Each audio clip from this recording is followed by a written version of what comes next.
Breaking news exclusively from Blue Eye Media. And now from our global friendly partners at Midas Touch.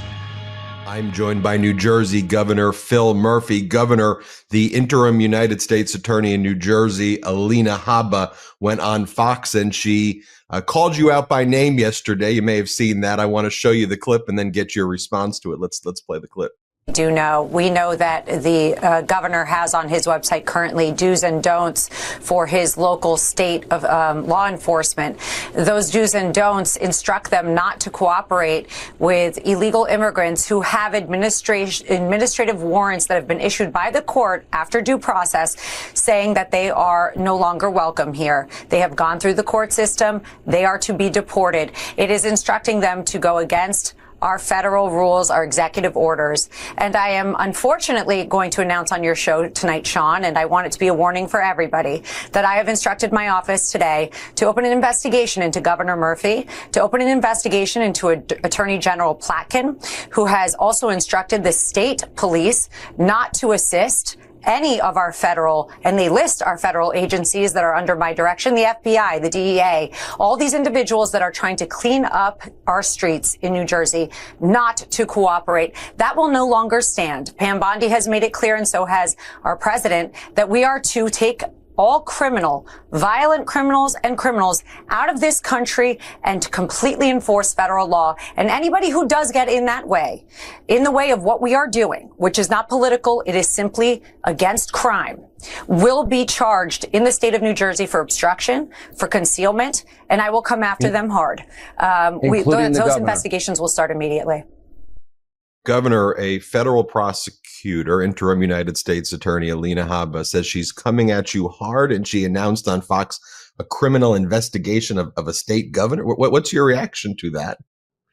Well, Ben, for whatever reason, I missed my normal Sean Hannity show last night, so forgive me. That's the first time I've seen the clip, although I read about it. Listen, let me just tell you what has been in place since we first came into office. We are guided by something called an immigrant trust directive.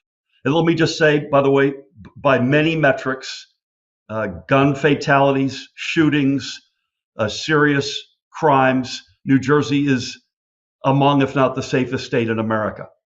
We go after criminals hard, period, full stop, regardless of their immigration status.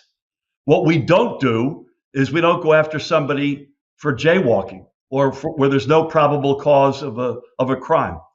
And we're very clear about that. And by the way, if it's the former and there are immigration issues, we cooperate regularly, frankly, daily with federal authorities. Again, we are, if you're a criminal in New Jersey, we're coming after you. And if there's an immigration angle to that, we'll work with the feds for sure. But the reverse is not true, that we're going to go after somebody just because they're crossing the street. Law enforcement in New Jersey is obsessed with bringing justice on crimes and against criminals. We're not in the immigration business. If we need to work with immigration authorities, federal authorities, we absolutely do. I would probably say even daily. It's a little bit like saying, frankly, this is a simplified version. Law enforcement doesn't fight fires. There are firefighters for that. So we try to not cross those wires. But we are vigilant about crime in New Jersey. And as a result, we have, I believe, the safest state in America. And a lot of that has been built on a past of state and federal partnerships and task force to get the bad guys off the street. I mean, people need to realize that one of the most effective ways that you go after the bad guys in the states and the drug dealers and the cartels and people across the country are these relationships. So it's just so odd that the very first action when she's named interim United States Attorney is to flip that upside down, go on Fox, in my view, kind of cosplay, and then be like, oh, I'm going to go tough on the governor. That's not going to help crime. Yeah. Listen, I'll tell you, to your point, Ben, about cooperating, not only do we do it day in and day out, largely through the law enforcement dimension, I personally host an annual dinner of all of our partners, including NYPD, Pennsylvania representatives, Delaware, So our neighborhood, but importantly, FBI, U.S. Attorney, Secret Service, AFT. I personally host that, and we literally sit around. What are you hearing? What am I hearing? Our Department of Homeland Security, the Federal Department of Homeland Security. We cherish and value those relationships, and as a result, again, it's another reason why. Again, we're not perfect. There's crime in New Jersey for sure, but it's a big reason why we've been able to keep crime as low as we have, and God willing, we'll continue to do so. Let's talk about the economy. Every day seems to be more chaotic than the next. Tariffs on, tariffs off, tariffs increased. Are there tariffs? Are we tariffing penguins? What's happening the next day? I mean, here's what just happened in the past 24 hours. The euro and yen surging, U.S. dollar falling, stock futures were crashing yesterday, back up and down, up and down. The bond markets are imploding. The 10-year treasury yields are soaring. You got a business background. You were an ambassador, business background, two-term governor. What do you just make of all of this daily chaos? It's in my perspective, it's unlike anything we've seen. Yeah, and it's self-inflicted. I'm not a tennis guy, but you know that phrase, unforced error. This is a series of unforced errors. It's not that the core principle or objective is off base necessarily. A couple. Do we want secure, humane, by the way, enlightened for sure? Do we want secure borders in our country? Yeah, I think we do. I think folks overwhelmingly voted in that direction, and that's something that we've been espousing in New Jersey. Who's for government efficiency? Count me in. I want that in the worst way. In fact, I obviously didn't like the result of the election in November, but one of the silver linings I thought might be, hey, they got a lot of smart tech guys. Maybe there's stuff we can learn from how they're going to approach this. We in New Jersey are aggressively implementing generative AI to do the mundane stuff so we can not replace, but upskill our workers. Stuff like that, we're all in for. Do we like the fact that we don't manufacture as much stuff in America as we used to? No. Who could like that? In fact, in New Jersey, we're backing a big multi-$100 million incentive package to get more manufacturing onshored in Jersey. But it's the execution, Ben. This is the Flintstones executing all of the above. And it's not efficiency, it's cruelty. And the markets, the tariff piece, what will that lead to? Broken alliance. By the way, China needs to be called out. I'm not sure this is the way I'd do it. In fact, I'm pretty sure I wouldn't be doing it this way, but they need to be called out. And there are other actors out there that need to be called out. But the Canadians don't need to be called out. We are one of 36 states where they're our largest trading partner. They're our best allies in the world. I'm the former U.S. ambassador to Germany. This is one of our best allies in the world, folks that have stood shoulder to shoulder with us for decade upon decade. Let's do this in all of the above, whether it's the border, whether it's government efficiency, whether it's getting more manufacturing jobs based in America. Let's get the adults in the room and do all of this the right way. What you're seeing, particularly in the past week or so, is complete chaos. And when you see the 10-year bond exploding, folks are telling you inflation's around the corner. When you see markets like a sine curve, that's the opposite of stability. Folks invest in stories that they can see going forward multiple years, including in countries. A strong dollar is in our national interest. You're seeing the opposite of all of that these past number of days. It must break your heart, though, as the former ambassador to Germany, to now see the types of statements that are being directed at the European Union and how Germany has to defend itself, whether it's the new chancellor coming in, Friedrich Merz, or Chancellor Scholz saying, we've been betrayed. You know, we have to stand up. We can't rely. I mean, as the ambassador to Germany, the whole thing was building the greatest relationships. There was great relationships there. And now you have them and leadership basically saying, publicly, America's not reliable. We need to live in a world without them. We don't trust them. Those are the statements coming out, not just there, but across the world. Yeah. And Ben, it's almost as though that all that came before is now for naught. And this notion that we can to use that phrase, put the toothpaste back in the toothpaste container, it's going to be hard, if not impossible, I fear. You're going to have an every 4-year clock. Well, who's going to be in that office next? And you're going to see unintended consequences here that are significant, including, and heartbreakingly, as you said, among our closest allies in the world. It's a complete shame at the moment, and I pray that we get a lot less volatility and a lot more trust into the system ASAP.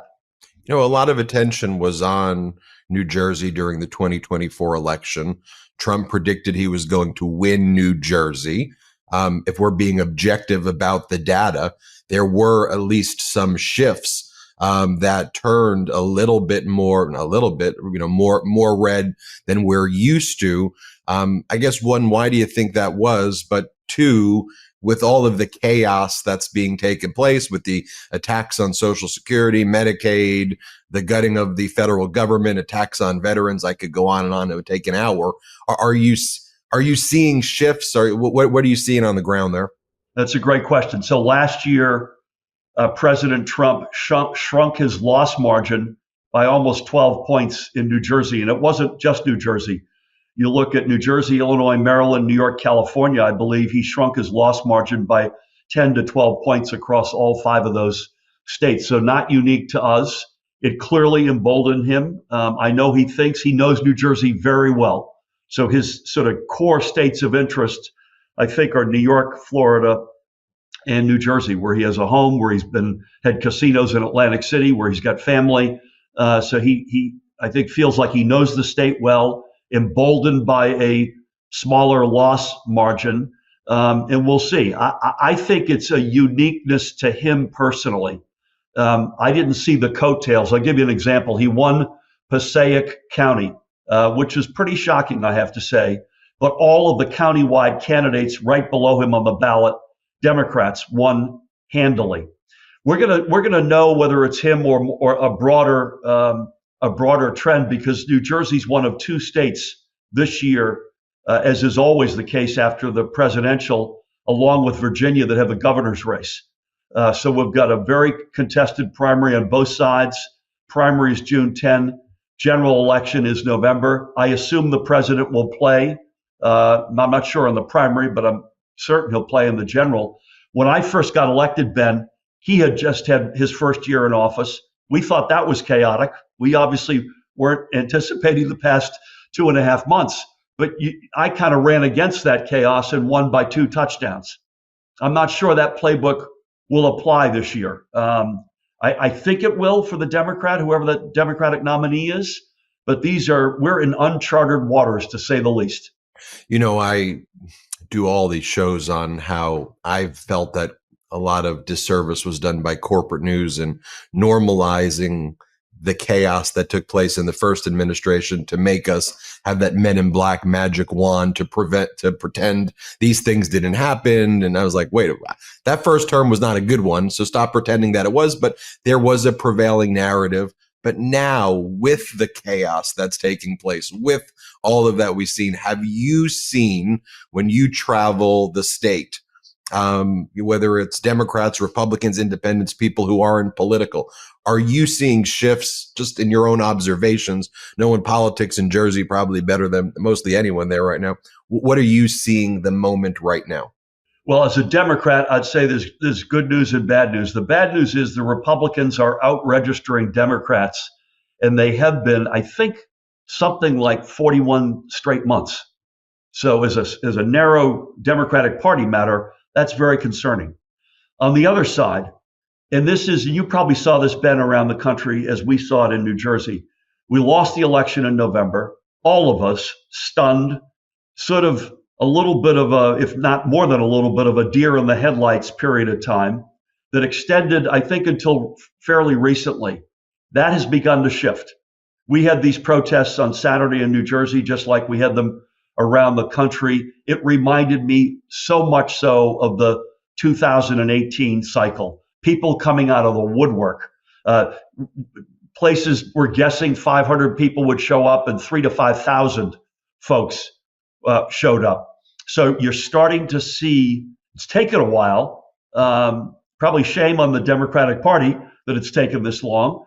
We sure would have liked to see this enthusiasm going into the election, but you're now starting to see it, and it's palpable. So I think that ground is shifting. Where will this head over the next 6 to 8 months? I think if the chaos and volatility, again, I'm not even arguing with the core principles of more manufacturing, more efficiency, let's have smart borders. I'm okay with all that, but the execution, if it remains at this level of volatility and chaos, I think you're just going to see more and more folks, including folks who are not Democrats, just reasonable Americans coming out of the woodwork and saying, you know what, I didn't sign up for this, and I'm not going to stand it any longer. Governor Phil Murphy, thank you so much for joining us. First time on the Midas Touch Network. I hope not the last, Ben. Well, that's why I was going to ask you what you got planned after, but I figure that's how I'm going to get you on the next one. Yeah, I don't have a clue. I'm going to come out and buy you a beer in Southern California and get any advice you got. Follow Blue Eye Media for exclusive insights and breaking news sources from global-friendly outlets that you won't get from the mainstream TV and radio outlets of America. Learn how to play the flute of the globe and learn the real truth.